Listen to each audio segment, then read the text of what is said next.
Hello and welcome to StratNews Global. I'm Nitin Gokhale and I'm privileged to be joined today by Gordon Chang from the United States. Very early morning there, but Gordon is fresh and bright, and we are going to discuss what else? China's accountability or lack of it during the COVID-19 crisis and initiating that crisis worldwide. And of course, Gordon needs no introduction to our viewers or viewers worldwide.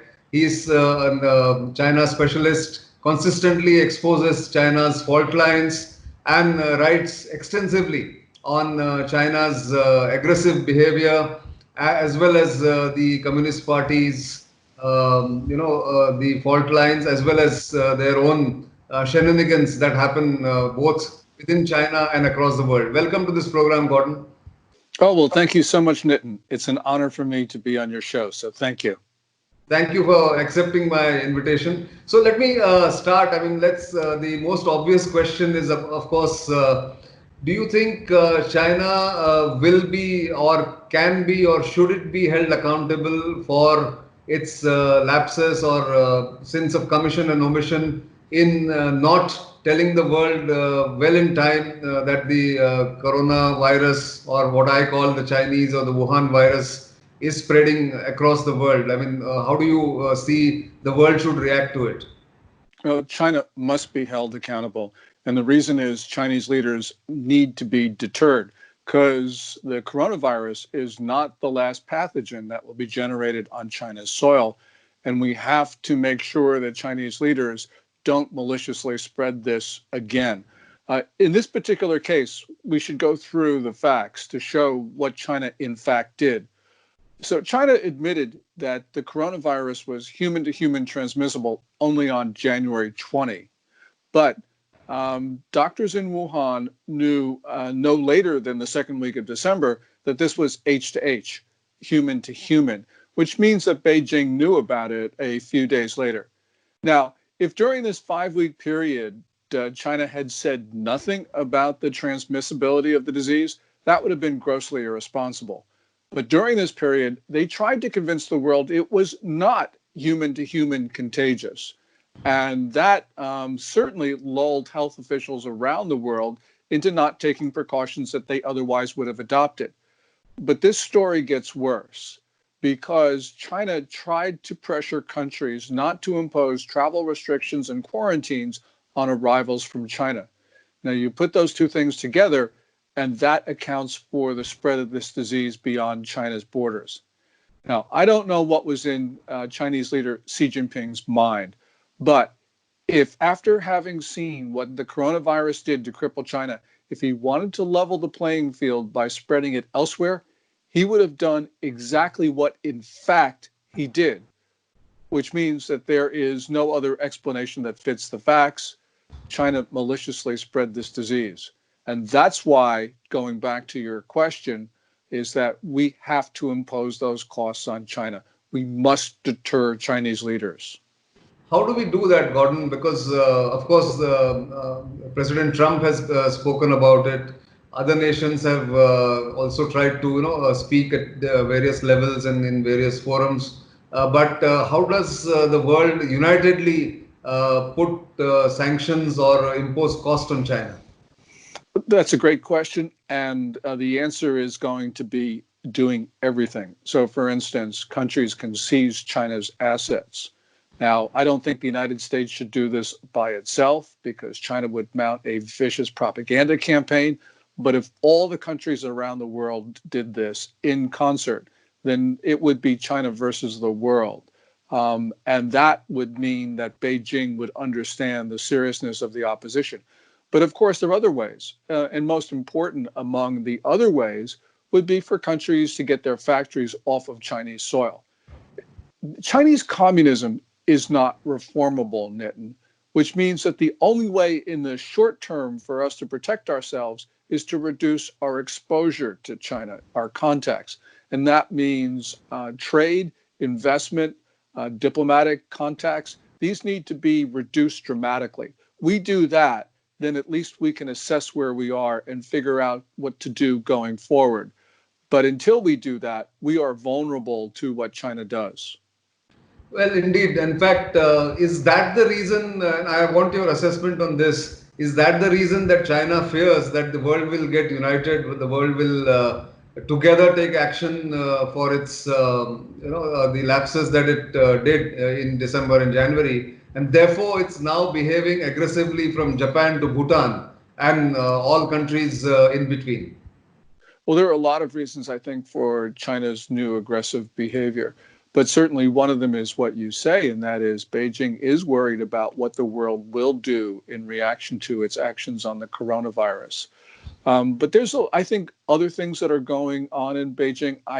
We don't know because of the opaqueness of the Chinese political system, but clearly we can say something is wrong.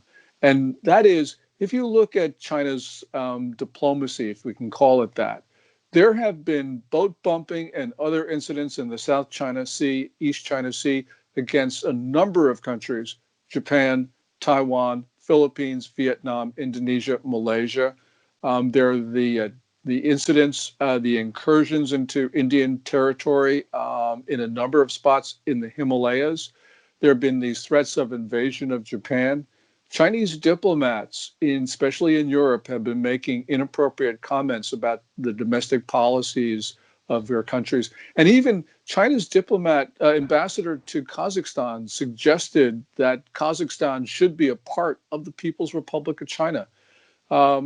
This, in addition to comments it's been making about the United States, this shows something is wrong. And really, this is illustrated best perhaps in Hong Kong, because one could make an argument that, China might gain some advantage by being aggressive against Japan or something. But there is really no good explanation what Beijing thinks it can gain with its passage of national security legislation for Hong Kong, because they had Hong Kong quiet. And what they are doing right now is triggering protests against it. So this is inexplicable.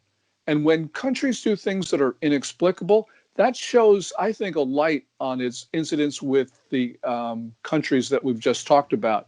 That really what we are seeing in this new phase of aggressiveness is China taking actions which are counterproductive to it for the rest of the world. And when countries do things that are counterproductive to their own interests, you've got to worry that something is wrong in the political system. So something that is wrong internally for China could be dangerous for the world, if I can surmise correctly from what you just mentioned. So, if looking back, Xi Jinping looked invulnerable, looked in total control, a supreme leader just a year ago. And within a year, this entire scenario has undergone complete change. Is he under, do you think, in your assessment, is he under some kind of an internal pressure? Will the Communist Party also, look to rein him in or control his spread of power or influence that he has in the country? Is that something that is possible? I think it's more than possible, Nitin. If we go back to 2017, 2018, Xi Jinping, all powerful, all accountable, was riding a wave because China was doing relatively well in most people's estimations. 2019 was a horrible year for China. You had a stumbling economy, you had the problems in Hong Kong, you had the friction with the US. And all of these, Xi Jinping couldn't blame anybody else because that were the result of his policies. And that really meant that this was even before the coronavirus. But with the coronavirus, what's happened is people have focused in on China's actions. And so I think Xi Jinping is under pressure. Now, there are rumors, only rumors, that Xi Jinping will not get a third term as general secretary when the Communist Party's National Congress, the next National Congress, 2022. I don't know if that's indeed an accurate assessment of political opinion and sentiment in Beijing, but clearly people are starting to talk about this. And we're starting to see political figures and academics speak out in China. And that means they must believe that they are that they've got political support in the party for opposing Xi Jinping. Now, these voices aren't terribly loud, but we're starting to hear them, which is a real indication that there are problems. You got to remember that the Communist Party must feel insecure. It's got Chinese people are pretty upset about the way the party handled the coronavirus. You've got the economy, which is contracting. And you've got all the friction with the US. You have basically China's lost its support from other countries. And so the Communist Party must feel insecure. And when, a militant, hostile regime feels insecure, very dangerous things can happen, especially to its neighbors. So right now, I think India needs to be really concerned about those incidents in the Himalayas. This is different than before. Yes, indeed. In fact, I was just coming to that because in the past 7, 8, 9 years, we have been speaking at various occasions about these incursions with you and John Batchelor. We have had lots of discussions on this on his radio program.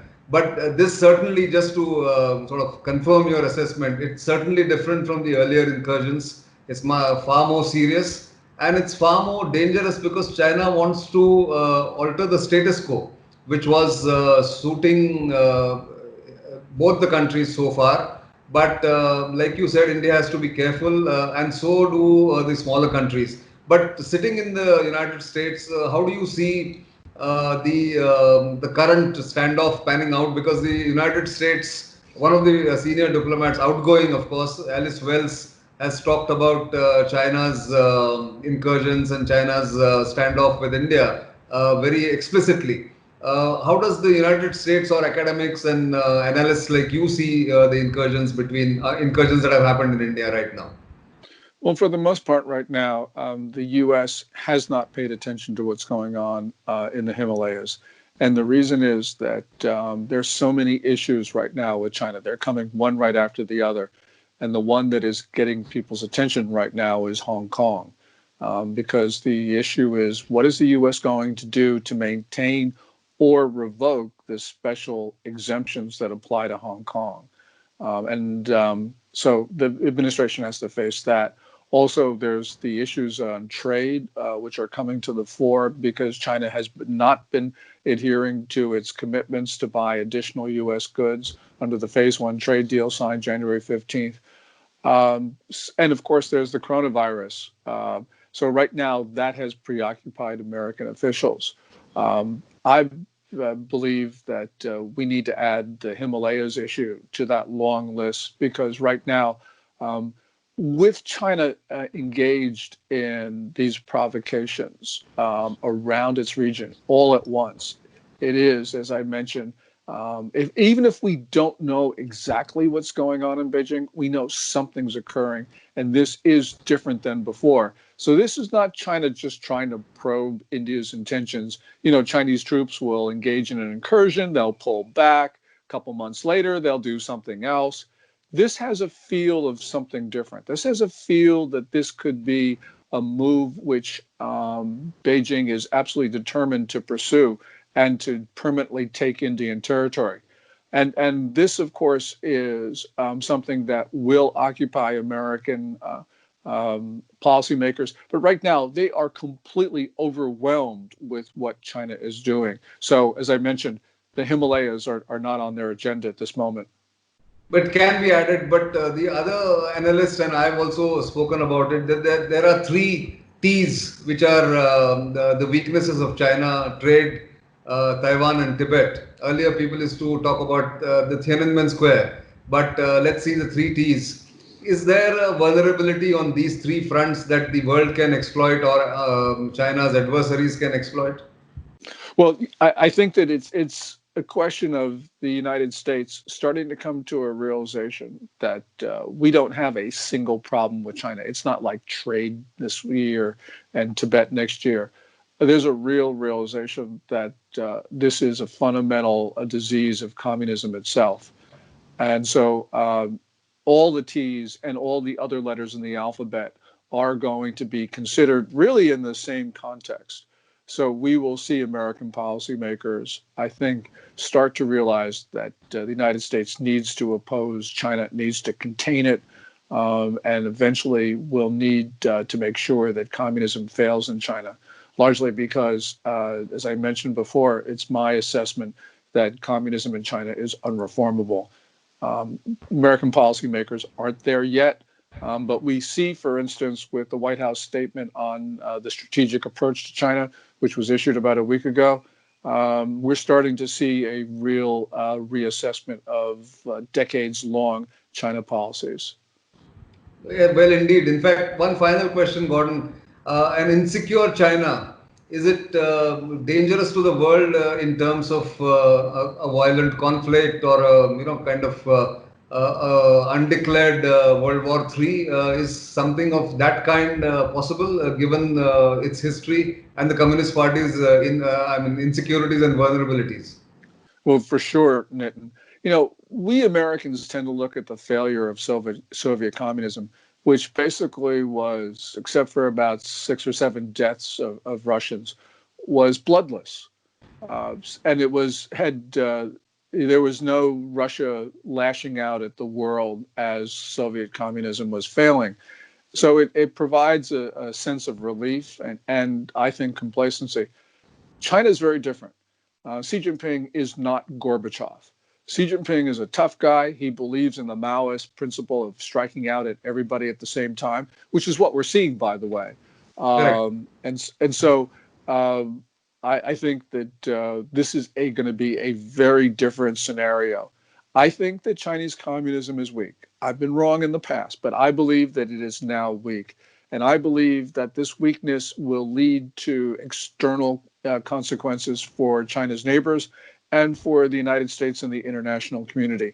And I'm extremely worried about what's going to happen.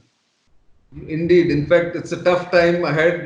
We don't know in the short and medium term what will happen, but we can only speculate. But thanks, as usual, very insightful, Gordon, and always a pleasure to talk to you.